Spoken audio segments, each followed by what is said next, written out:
Good evening all dear students, welcome to Unnati online classes. मैं शेखर सेन आज आपको 12th क्लास की केमिस्ट्री का पहला चैप्टर जो है वो बताऊंगा। और ये हमारी क्लासें जो होती हैं वो हिंदी मीडियम के सभी बच्चों के लिए बहुत हेल्पफुल होंगी। तो सारे टीचरों द्वारा जो भी क्लासें दी जाती हैं वो आप सभी प्यारे बच्चे हिंदी मीडियम वाले क्लासेस ज्वाइन कीजिए टाइमली और अच्छे से पढ़ाई कीजिए, ठीक है, ताकि एग्ज़ाम में जो है अच्छे मार्क आपको गेन हो सके यानी प्राप्त हो सके, ठीक है। तो पहला चैप्टर आपका क्या है? विलियन, ठीक है। पहला चैप्टर क्या रहेगा भैया? विलियन रहेगा। और विलियन क्या होता है? विलियन को इंग्लिश में सॉल्यूशन बोलते हैं। तो what do you mean by solution, अर्थात विलियन क्या होता है, ठीक है। तो दो या दो से अधिक पदार्थों के समांगी मिश्रण को ही विलियन कहा जाता है। अब विलियन की बात की जाए तो विलियन के एग्जाम्पल क्या होंगे यानी उदाहरण क्या होंगे, विलियन में क्या क्या घटक प्रेजेंट होते हैं यानी उपस्थित होते हैं, कौन कौन से घटकों को मिलाकर हमारा विलियन जो है वो तैयार होता है। तो आज सभी प्यारे बच्चों को, हिंदी मीडियम वाले प्यारे बच्चों को हम आपको ये बताएंगे कि विलियन है क्या और किस प्रकार से किसी भी विलियन का निर्माण किया जाएगा, ठीक है। तो हमने अभी आपको बताया कि दो या दो से अधिक पदार्थों के समांगी मिश्रण को विलियन कहते हैं। अब यहाँ पे बात की गई कि समांगी मिश्रण, ठीक है, समांगी मिश्रण की बात की गई। तो हमारा समांगी मिश्रण होता क्या है, ठीक है। तो अब कोई भी दो ऐसे हमें एलिमेंट्स लेने हैं जिनकी फिजिकल स्टेट सेम होती है, जिनकी फिजिकल स्टेट यानी भौतिक अवस्थाएं समान होती हैं, उनसे बना हुआ जो मिश्रण होगा भैया वो क्या कहलाएगा? समांगी मिश्रण कहलाएगा यानी होमोजीनियस मिक्सर कहलाएगा, ठीक है। तो फिजिकल स्टेट जो है वो सेम होगी तो वो समांगी मिश्रण होगा, ठीक है। जैसे अगर एग्जाम्पल की बात की जाए समांगी मिश्रण की, तो जल में हमने नींबू मिला दिया तो उन दोनों में क्या होता है? लिक्विड सेम स्टेट हो गई आपकी, ठीक है, यानी फिजिकल स्टेट सेम रहेगी। अब जैसे हमने कहा कि जल में चीनी डालकर पात्र को हिलाने पर चीनी जल में घुल जाती है, तो ये जो है वो किसका एग्जाम्पल रहेगा? ये विलियन का रहेगा। लेकिन अगर समांगी मिश्रण की बात की जाएगी तो समांगी मिश्रण में जैसे हमने कहा हवा यानी एयर, हमने क्या कहा? एयर कहा। अब एयर की अगर हम बात करें तो एयर में बहुत सारे क्या होते हैं? बहुत प्रकार की गैसें होती हैं। जैसे आपका क्या हो गया? ऑक्सीजन हो गया, ठीक है। उसके बाद यानी आपका क्या हो गया? ऑक्सीजन हो गया, ऑक्सीजन गैस, हाइड्रोजन गैस, ठीक है। और उसके बाद जो है कि नाइट्रोजन हो गई आपकी नाइट्रोजन गैस, और बहुत सारी गैसें होती हैं। तो गैसों की अगर हम बात करें तो सभी गैसें क्या है? एक ही भौतिक अवस्था में है, सभी क्या है? गैस हैं। तो हवा एक प्रकार से समांगी मिश्रण का उदाहरण हो जाएगा। अब अगर हम बात करें कि समांगी मिश्रण के बाद और दूसरा क्या होता है, तो समांगी मिश्रण के बाद होता है विषमांगी मिश्रण। विषमांगी मिश्रण में फिजिकल स्टेट जो है वो सेम नहीं होंगी, अर्थात भौतिक अवस्थाएं समान नहीं होंगी। अब भौतिक अवस्थाएं जैसे समान नहीं हुई तो इसका क्या एग्जाम्पल?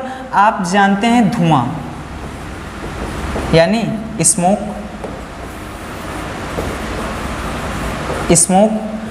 धुएं का निर्माण किस प्रकार होगा? तो धुएं का निर्माण जो है इसमें अगर हम देखें तो कार्बन के पार्टिकल होंगे, ठीक है। धुएं में क्या होगा कि कार्बन के पार्टिकल होंगे यानी डस्ट पार्टिकल, और उसके बाद गैस प्रेजेंट होगी।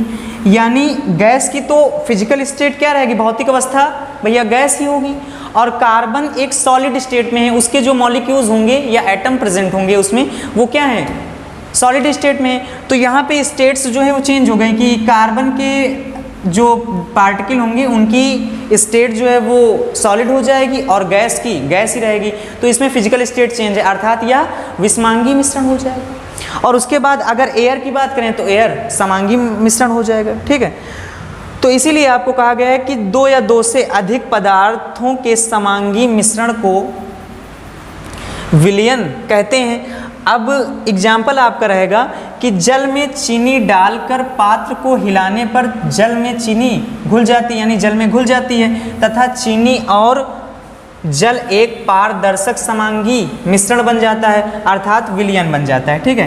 पारदर्शी समांगी मिश्रण का मतलब होता है ट्रांसपेरेंट, अर्थात हम आर पार उसके देख सकते हैं। आपने देखा होगा हमारे घरों में शरबत का निर्माण होता है, उसमें क्या क्या प्रेजेंट होता है, आपका जल होता है, चीनी हो गई, नींबू मिला दिया गया है, ठीक है।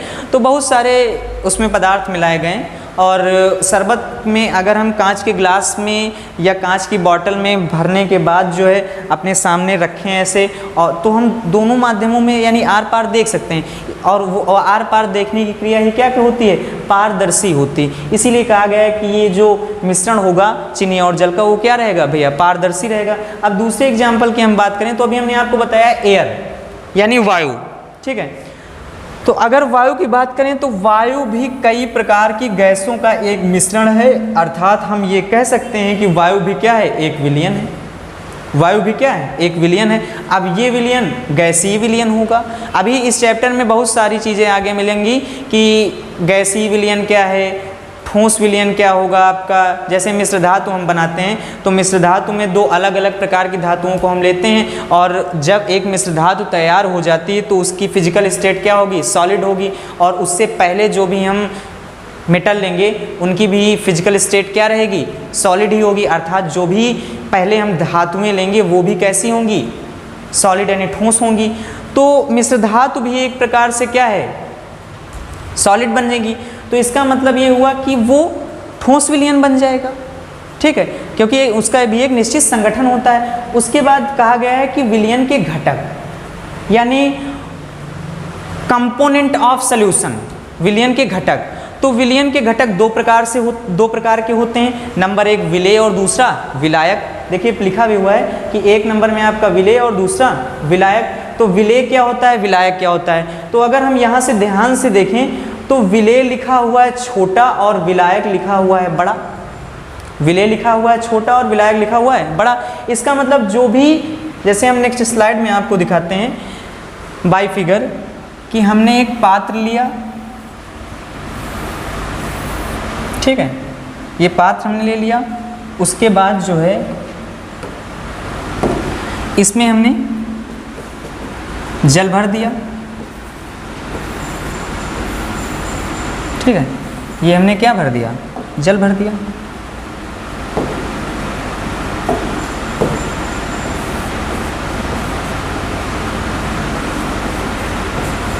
जल रख दिया।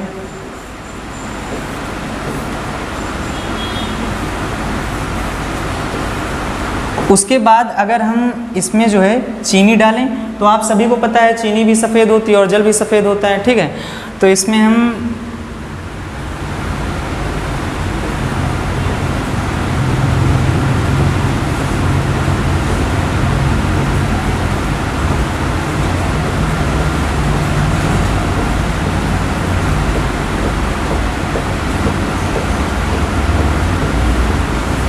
चीनी डाल दिए। उसके बाद अगर हम ध्यान से हम देखें तो कुछ टाइम बाद ये चीनी क्या होगी, इसमें मिल जाएगी। ये चीनी क्या होगी भैया, इसमें पूर्ण रूप से मिल जाएगी। तो ये हमने एक पात्र बनाया और इसमें जल भर दिया, और छोटे छोटे जो आपको ये वाइट डॉट्स दिख रहे हैं इनको हमने ये माना कि ये क्या है, चीनी है। और चीनी जल में अगर मिलाएंगे तो ये कुछ टाइम बाद क्या होगी, उसमें घुल जाएगी, ठीक है। तो अब ये जो है वो पात्र तो रहेगा, लेकिन कुछ समय बाद, कुछ टाइम बाद इसकी सांद्रता पर प्रभाव पड़ेगा और ये क्या हो जाएगा, पूरी तरीके से एक विलयन का निर्माण कर देगा। तो अब जो है अगर हम देखें तो कुछ समय बाद, कुछ समय बाद क्या होगा कि पहले देखिए जल था और इसमें हमने जब चीनी डाला तो कुछ टाइम बाद ये क्या हो गया, ये चीनी पूरी तरीके से इसमें घुल गई। अब ये हमारा क्या हो जाएगा, ये जल और चीनी का विलयन हो जाएगा, मतलब मिश्रण हो जाएगा। जल और चीनी क्या हो गया, मिश्रण हो गया। तो यही हम समझते हैं कि इसमें जो है वो जल अधिक मात्रा में है, ये जल इसमें क्या हो गया, जल अधिक मात्रा में है और चीनी कम मात्रा में होगी, ये अधिक हो गया। तो अभी नेक्स्ट मतलब पिछली स्लाइड में आपने देखा कि विलेय छोटा लिखा है और विलायक बड़ा लिखा हुआ है, और यहाँ पे अगर हम देखें तो चीनी कम है और जल अधिक है। इसका मतलब जो छोटा लिखा है वही क्या होगा, विलेय होगा, अर्थात जो घुल जाएगा वो विलेय होगा, और जिसमें घुलेगा वो विलायक हो जाएगा। इसका मतलब जो बड़ा लिखा है वो विलायक हो जाएगा और जो छोटा लिखा है वो विलेय हो जाएगा। ठीक है, तो यहाँ पे चीनी जो है वो कम मात्रा में है, तो मात्रा के अकॉर्डिंग चीनी अगर कम है तो चीनी लिखी भी तो छोटी है। यहाँ पे विलेय छोटा लिखा भी है, इसका मतलब विलेय क्या हो जाएगी, चीनी हो जाएगी, और जो है विलायक क्या हो जाएगा, आपका जल हो जाएगा। ठीक है, तो यहाँ से अगर हम ध्यान से देखें तो लिख सकते हैं कि इस विलयन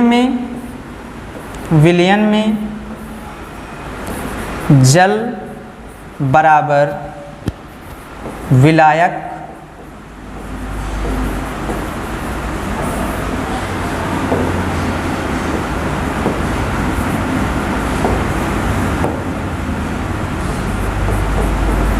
जल बराबर विलायक और चीनी बराबर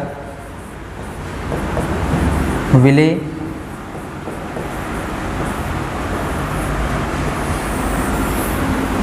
कि जल हमारा विलायक होगा और चीनी विलेय।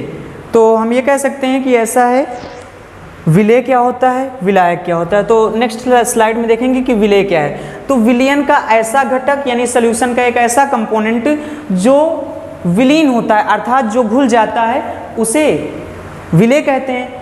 तो विलयन का वह घटक जो विलीन होता है अर्थात जो घुलता है उसे विलेय कहते हैं। एग्जाम्पल के रूप में अगर हम जैसे देखें तो आपको हमने बताया अभी कि चीनी और जल का मिश्रण हुआ तो चीनी विलेय हो गई और जल जो है विलायक हो गया। लेकिन अब जो है हम एग्जाम्पल चेंज करते हैं, तो एग्जाम्पल चेंज करने पर कहा गया कि जल में नमक घोलने पर नमक जल में विलीन हो जाता है। इसका मतलब ये हुआ कि हमारा जो नमक प्रेजेंट होगा, जो हमारा नमक होगा वो क्या होगा, वो विलेय होगा। हमारे जल और नमक के मिश्रण में अगर हम देखें तो नमक थोड़ा मिलाया जाता है, इसका मतलब नमक क्या होता है, पूरी तरीके से घुल जाता है। और पूरी तरीके से अगर घुल गया तो नमक हमारा क्या हुआ, जो है नमक विलेय हुआ जाके। उसके बाद जो है कि अगर हम ध्यान से आगे देखें तो विलायक क्या चीज़ है। तो भैया विलायक जो है आपका क्या होता है, यानी विलायक क्या होता है इसको हम बहुत डिटेल से समझेंगे। हालांकि आप सभी को पता भी हो गया होगा क्योंकि हमने फिगर में बताया अभी कि आपका जो अधिक मात्रा में होगा, जो अधिक मात्रा में प्रेजेंट होगा वही हमारा विलायक हो गया। तो जैसे नमक और चीनी के मतलब नमक और जल के मिश्रण की बात की गई तो नमक तो वहाँ से आपका बता दिया गया पहले हेडिंग में कि आपका क्या है, विलेय है। इसका मतलब बचा क्या, जल बचा, तो जल क्या होगा, विलायक ही तो होगा। इसका मतलब विलयन का वह घटक जिसमें विलेय घुलता है। अब देखिए यहाँ से ध्यान से कि विलेय हमारा क्या होगा, पूरी तरीके से घुल जाएगा। और विलेय किसमें, मतलब जो है नमक हमारा किसमें घुल रहा था, पहले जल में घुल रहा था। तो विलयन का वह घटक जिसमें विलेय घुलते हैं, अर्थात वह घटक जो अधिक मात्रा में होता है। अभी हमने आपको कई बार बताया कि जो अधिक मात्रा में होगा अर्थात ज़्यादा होगा, जैसे विलायक ज़्यादा लिखा हुआ, इसी प्रकार विलयन में जो भी कंपोनेंट अधिक मात्रा में होगा वही हमारा क्या होगा, विलायक होगा। तो अर्थात वह घटक जो अधिक मात्रा में होता है उसे विलायक कहते हैं। ठीक है, जैसे फिर से हम एग्जाम्पल की बात करें तो भैया एग्जाम्पल हमारा प्यारे बच्चों क्या होगा कि जल में नमक घोलने पर, जल में नमक घोलने पर, जल में नमक घोलने पर नमक जो है वो नमक जो है जल में विलीन हो जाता है, अर्थात जल विलायक घटक है। देखिए प्यारे बच्चों, थोड़ा सा हमारे ऑपरेटर महोदय जो हैं उनकी टाइपिंग थोड़ी सी इस टाइम पे गड़बड़ हो गई थी, तो पीडीएफ में थोड़ा सा इशू हो गया था। तो प्रॉब्लम की बात नहीं, जो भी एक्स्ट्रा वर्ड होते हैं हम उसको हटा देते हैं। ठीक है, बस आप अच्छे से पढ़ते रहिए। ठीक है, वो जो पुराने वाले ऑपरेटर थे वो थोड़ा सा छुट्टी पर हैं, तो एक नए ऑपरेटर हम लेकर आए हैं। ठीक है, तो कोई दिक्कत नहीं है, आप लोग अच्छे से पढ़िए। ठीक है, तो क्या बताया गया कि जल में नमक घोलने पर नमक जल में विलीन हो जाता है, अर्थात जल विलायक घटक है। ठीक है, उसके बाद अगर हम विलयन को देखें तो विलयन में क्या क्या प्रेजेंट होता है, विलयन है क्या। ठीक है, आप सभी को पूर्ण रूप से समझ में आ गया होगा। ठीक है, तो आप से सभी प्यारे बच्चों से ये उम्मीद करते हैं जो कि खास करके हिंदी मीडियम वाले बच्चे हैं, यूपी बोर्ड के जो भी हिंदी मीडियम के बच्चे हैं उन सभी से हमारी ये सिर्फ एक उम्मीद है कि आप सभी हमारी क्लासेज जो है अच्छे से ज्वाइन करते होंगे, और आप सभी को हम ये सजेशन भी देते हैं कि आप अच्छे से सारी क्लासेस सभी टीचरों की ज्वाइन कीजिए, फ्री ऑफ कॉस्ट, कोई चार्ज नहीं पड़ता। आप फ्री में जो है ज्वाइन कीजिए, आराम से पढ़िए और अच्छे मार्क दीजिए, ठीक है, यानी रिज़ल्ट आपका बेहतर होना चाहिए, ठीक है। तो और चैनल को थोड़ा सा शेयर कीजिए, लाइक कीजिए, ठीक है, और अच्छे से पढ़िए, ठीक है। स्टेडिंग हमारी होगी विलयन की सांद्रता को व्यक्त करने की विधियाँ, कि मतलब कितने प्रकार से हम किसी भी विलयन की सांद्रता को व्यक्त कर सकते हैं, मतलब सामने ला सकते हैं या प्रदर्शित कर सकते हैं। तो यहाँ पे सांद्रता की अगर बात की जाए तो हमारी सांद्रता क्या होगी, ठीक है। तो सांद्रता का मतलब ये होता है कि किसी भी विलयन का सॉल्यूशन का गाढ़ा होना या पतला होना, ठीक है। जैसे अगर हम किसी बॉटल में, किसी ग्लास में पानी ले लें तो उसमें कुछ ना मिलाएं तो पानी जो होगा पतला होगा, ठीक है, वह विलयन पतला होगा। लेकिन अगर उसमें हम थोड़ी सी चीनी डाल दें तो प्रारंभिक स्थिति की अपेक्षा वो क्या हो जाएगा, थोड़ा सा इफेक्टिव हो जाएगा। उसके बाद उसमें थोड़ी सी और हम चीनी मिला दें, ऐसा करते करते उसमें हम चीनी मिलाते जाएंगे तो उसकी सांद्रता यानी उसका गाढ़ापन बढ़ता जाएगा। तो सांद्रता का मतलब होता है गाढ़ेपन या पतलेपन से, ठीक है। तो सबसे पहले इसमें हेडिंग होगी विलयन की सांद्रता को व्यक्त करने की विधियां में पहली हेडिंग होगी द्रव्यमान प्रतिशत, कि द्रव्यमान प्रतिशत के अकॉर्डिंग कैसे जो है किसी भी विलयन की सांद्रता को हम व्यक्त कर सकते हैं। तो द्रव्यमान प्रतिशत का मतलब होता है कि 100 ग्राम कोई भी विलयन अपने में क्या होता है, 100% होता है। कोई भी विलयन अपने में क्या होता है, 100% होता है, ये चीज़ हमें माननी है। तो 100 ग्राम विलयन में उपस्थित विलेय पदार्थ की मात्रा को विलयन की द्रव्यमान प्रतिशत कहते हैं। अब द्रव्यमान प्रतिशत का आपका फॉर्मूला है, द्रव्यमान प्रतिशत का फॉर्मूला आपका होगा जो है कि द्रव्यमान प्रतिशत बराबर विलेय का भार अपॉन विलयन का भार। द्रव्यमान प्रतिशत का फॉर्मूला क्या होता है बच्चों, विलेय का भार अपॉन विलयन का भार, और मल्टीप्लाई किससे कर देंगे, 100 से कर देंगे, क्योंकि परसेंटेज निकालने के लिए 100 से क्या करना पड़ता है, मल्टीप्लाई करना पड़ता है, जो कि यहाँ पे इस फॉर्मूले में किया गया है कि द्रव्यमान प्रतिशत बराबर विलेय का भार अपॉन विलयन का भार मल्टीप्लाई 100 से हो गया। अब विलयन का भार मतलब नीचे क्या हो गया, टोटल रख दिया हमने। अब नेक्स्ट हेडिंग इसकी देखते हैं, अर्थात विलयन की सांद्रता को व्यक्त करने की जो दूसरी विधि होगी वो हम देखेंगे क्या होगी, ठीक है। तो दूसरी हेडिंग हमारी है आयतन प्रतिशत, कि आयतन प्रतिशत के द्वारा और आयतन प्रतिशत के किस फॉर्मूले के द्वारा हम जो है विलयन की सांद्रता को व्यक्त कर सकते हैं, ठीक है। तो विलयन की सांद्रता को व्यक्त करने की दूसरी हेडिंग आयतन प्रतिशत, ठीक है। और इससे पहले हमने आपको बताया कि कोई भी विलयन अपने में क्या होता है, 100% होता है, ठीक है। तो 100%, अभी देखिए आपको इससे पहले क्या बताया गया, द्रव्यमान प्रतिशत, और द्रव्यमान प्रतिशत मतलब मास से रिलेटेड था, तो वहाँ पे ग्राम ले लिया गया। लेकिन यहाँ पे आयतन की बात की गई है, तो आयतन प्रतिशत में ग्राम ना लेकर ml में लिया जाता है, ठीक है। ml मतलब मिलीलीटर, ठीक है। तो बताया गया कि 100 मिलीलीटर विलयन में उपस्थित विलेय पदार्थ की ग्राम में मात्रा को विलयन का आयतन प्रतिशत कहते हैं, ठीक है। तो यहाँ से अगर हम ध्यान से देखें तो मोस्ट इम्पॉर्टेंट पॉइंट हमारा ये हो जाएगा कि विलेय पदार्थ की ग्राम में जो भी मात्रा होगी, ठीक है, उसी को क्या कहा जाएगा, आयतन प्रतिशत कहा जाएगा। अब यहाँ पे फॉर्मूला बच्चों आपके लिए लिखा है कि आयतन प्रतिशत बराबर विलेय का भार अपॉन विलयन का आयतन मल्टीप्लाई 100 से हमने कर दिया, क्योंकि परसेंटेज निकालने के लिए 100 से मल्टीप्लाई किया जाता है, पहले भी हमने एक बार बता दिया ये बात, ठीक है। तो विलेय का भार अपॉन विलयन का आयतन, अब विलयन का आयतन क्या होगा, लीटर में होगा भैया, किस में होगा, लीटर में कर दिया हमने। उसके बाद अगर हम तीसरा देखें तो तीसरी हमारी हेडिंग होगी पार्ट्स पर मिलियन, पार्ट्स पर मिलियन।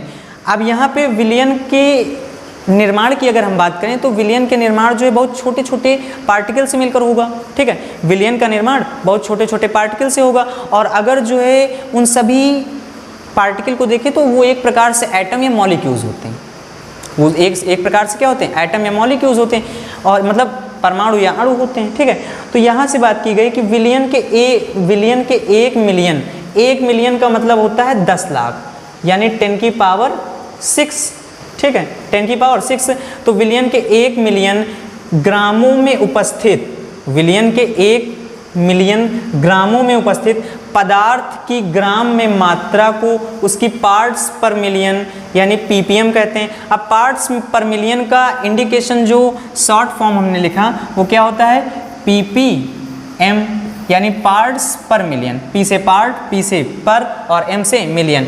मिलियन का मतलब 10 लाख होता है और 10 लाख का मतलब 10 की पावर 6 हो गया। इसका फॉर्मूला क्या होता है, ppm में अगर हम सांद्रता देखेंगे यानी किसी भी विलयन की सांद्रता को अगर हम ppm में व्यक्त कर रहे हैं तो उसका फॉर्मूला होता है ppm में सांद्रता बराबर विलेय का भार अपॉन विलयन का भार मल्टीप्लाई 10 की पावर 6 से। अब देखिए ppm में सांद्रता हम ले रहे हैं, ppm में क्या ले रहे हैं भैया, सांद्रता ले रहे हैं, तो यहाँ 10 की पावर 6 से यानी 10 लाख से हमें क्या करना पड़ा, मल्टीप्लाई करना पड़ा। ठीक है, तो प्यारे बच्चों आपसे यही उम्मीद करते हैं कि ये चीज़ें आपको समझ में आ गई होंगी और इन्हीं फॉर्मूले पर आपके न्यूमेरिकल बनेंगे। इस लेसन के लास्ट वीडियो में आपके न्यूमेरिकल करवा दिए जाएंगे। ठीक है, तो आप लोग अच्छे से स्टडी कीजिए। तो ये तीनों फॉर्मूले आप अपनी नोट्स में वेल तरीके से लिख लीजिए। ये जो आपकी नोट्स होगी ये आपको हमारे टेलीग्राम चैनल पर मिल जाएगी। ठीक है, तो वहाँ से आप लोग लिख लेना जो है। ठीक है, नेक्स्ट स्लाइड देखते हैं।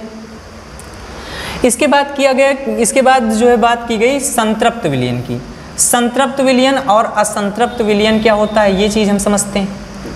ठीक है, संतृप्त विलयन और असंतृप्त विलयन क्या होता है ये समझते हैं। देखिए किसी भी विलयन को अगर हम बना रहे हैं तो विलयन के निर्माण में हमें टेम्परेचर, एक निश्चित टेम्परेचर, एक फिक्स प्रेशर, ठीक है, की आवश्यकता होती है और अलग अलग एलिमेंट्स होने चाहिए हमारे पास। ठीक है, तो जैसे हमने कहा कि किसी भी निश्चित ताप पर जल में यदि हम किसी विलेय पदार्थ को, जैसे चीनी की बात कर लें हम, तो जल में अगर हम चीनी को डाल रहे हैं तो देखते हैं कुछ टाइम बाद घुल जाती है, फिर डाल रहे हैं उसमें चीनी, फिर वो घुल गई, फिर उसमें हमने चीनी डाला, फिर घुल गई। इसका मतलब वो जब हम चीनी डाल रहे हैं वो घुलती जा रही और घुलती जाएगी, जैसे जैसे चीनी उसमें घुलती जाएगी उसकी सांद्रता बढ़ती जाएगी। अब एक टाइम बाद अगर देखेंगे तो चीनी जो है वो धीरे धीरे एक पात्र में, मतलब पात्र के नीचे वाली तली में क्या होगी, बैठती जाएगी। ठीक है, तो इसका मतलब ये हुआ जाके कि विलयन जो है वो चीनी को ऑब्जर्व कर रहा है, वो पूरी तरीके से उसको घोल रहा है। तो जब तक वो घुलेगा अर्थात घुल रहा है तो संतृप्त, एक निश्चित फिक्स पॉइंट तक उसको जहाँ तक घोला जा सकता है तब तक तो वो संतृप्त कहलाएगा, और जैसे ही घोलना बंद कर देगा वो क्या कहलाएगा, असंतृप्त विलयन कहलाएगा। क्लियर हुई बात। लिखा भी हुआ है कि किसी ताप पर जल की एक निश्चित मात्रा में थोड़ी चीनी डालकर उसे हिलाने पर चीनी जल में घुल जाती है, यही बताया गया आपको। ठीक है, उसके बाद कहा गया कि थोड़ी थोड़ी मात्रा में चीनी को जल में डालकर विलयन को हिलाने पर चीनी जल में विलय हो जाती है, होती रहती है, लेकिन अंत में एक ऐसी अवस्था आती है जब चीनी का जल में घुलना रुक जाता है, ये भी हमने अभी आपको बता दिया, रुक जाती एवं चीनी विलयन के पात्र में नीचे बैठ जाती। इस अवस्था में विलयन को संतृप्त विलयन कहते हैं। मतलब जब तक वो घुलती रहेगी तब तक उसको संतृप्त कहेंगे, और जब घुलना बंद हो जाएगी अर्थात वो ऑब्जर्व करना उसको बंद कर देगा तो वो विलयन कैसा होगा, असंतृप्त विलयन होगा। इसका मतलब अगर हम ध्यान से इसको दूसरी लैंग्वेज में समझें तो हमारा यहाँ से हमने इसीलिए अथवा लगा दिया कि आपको बिल्कुल शॉर्ट में समझ में आ जाए, आपको जो नोट्स में आप अपनी थ्योरी लिखें वो पूरी तरीके से एक बार पढ़ने के पश्चात आपको क्लियर हो जाए। तो इसीलिए दूसरी इसकी थ्योरी होगी कि वह अवस्था जिसमें निश्चित मात्रा में किसी विलायक में और अधिक विलेय पदार्थ घोले जा सकते हैं, और अधिक विलेय पदार्थ घोले जा सकते हैं, वो संतृप्त विलयन होगा। इसीलिए कहा गया तो उस अवस्था में बने विलयन को संतृप्त विलयन कहते हैं। तथा वह विलयन जिसमें उसी ताप पर, देखिए टेम्परेचर जो होगा वो क्या होना चाहिए भैया, सेम होना चाहिए, टेम्परेचर सेम होना चाहिए। उसी ताप पर और अधिक विलेय ना घोले जा सकें तो इस प्रकार के विलयन को असंतृप्त विलयन कहते हैं। मतलब आपका संतृप्त विलयन और असंतृप्त विलयन दोनों बता दिएंगे, क्लियर हो गया होगा। ठीक है, तो ये थ्योरी बेस पे होता है, आप इसको अपनी नोट्स में लिख लीजिएगा। ठीक है, अगली हेडिंग की ओर चलते हैं। वो क्या कह रहे हैं, अर्धपारगम में झिल्ली क्या होती है, अर्धपारगम में झिल्ली क्या होती है वो ये समझते हैं। तो अर्धपारगम में झिल्ली, देखिए यह एक ऐसी झिल्ली होती है जिससे केवल विलायक के अणु ही क्या कर रहे हों, दूसरी साइड जा रहे हो, अर्थात विलयन मतलब विलायक के अणुओं का ही केवल क्या हो सके, प्रवाह हो सके, ठीक है।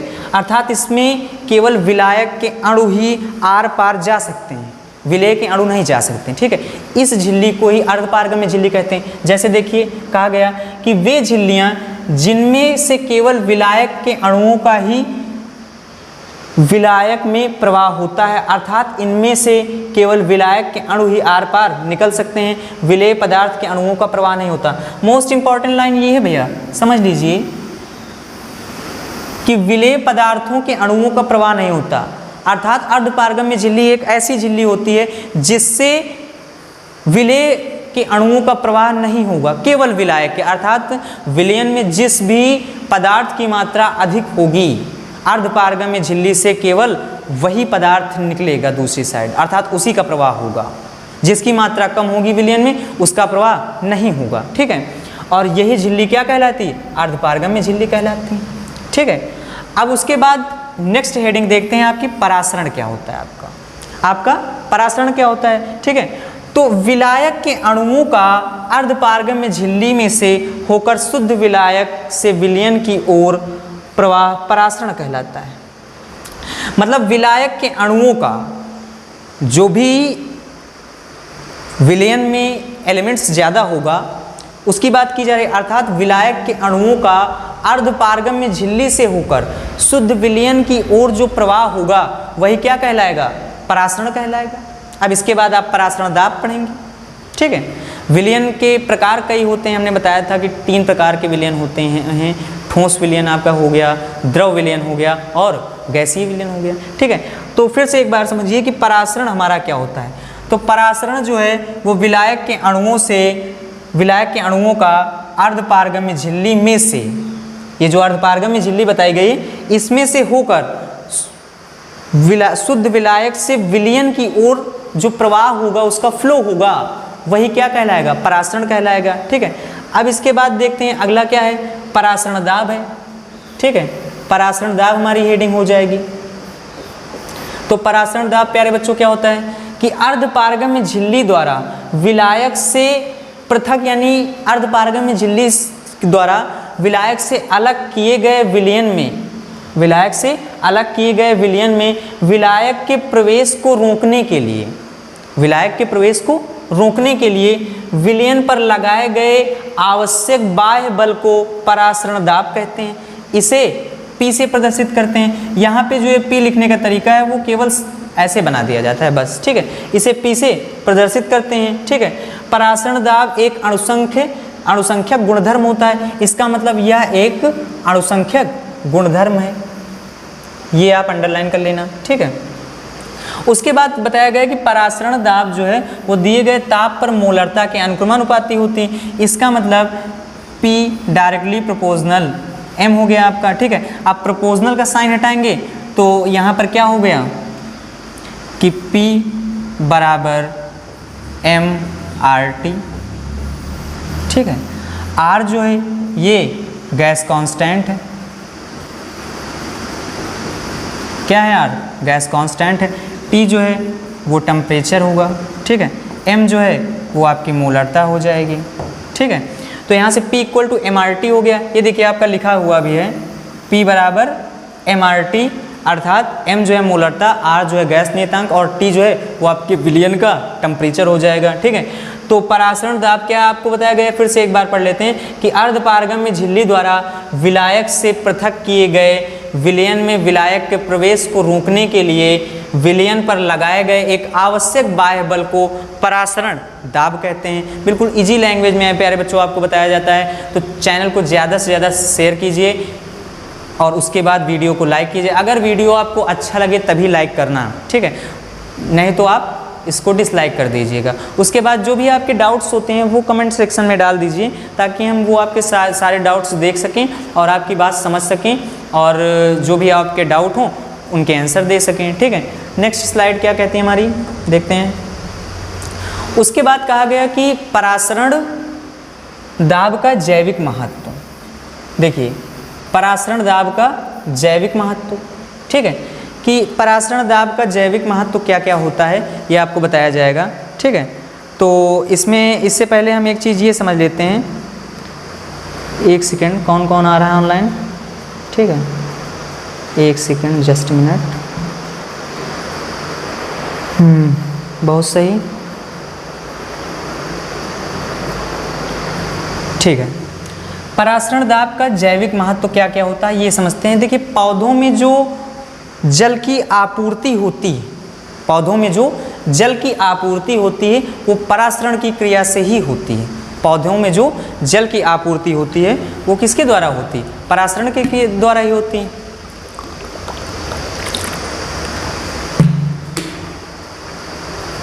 और इसकी खोज ए.बी. नालेट नामक वैज्ञानिक ने किया था। किसने किया था? ए.बी. नालेट नामक वैज्ञानिक थे जिन्होंने परासरण की क्रिया की खोज की थी।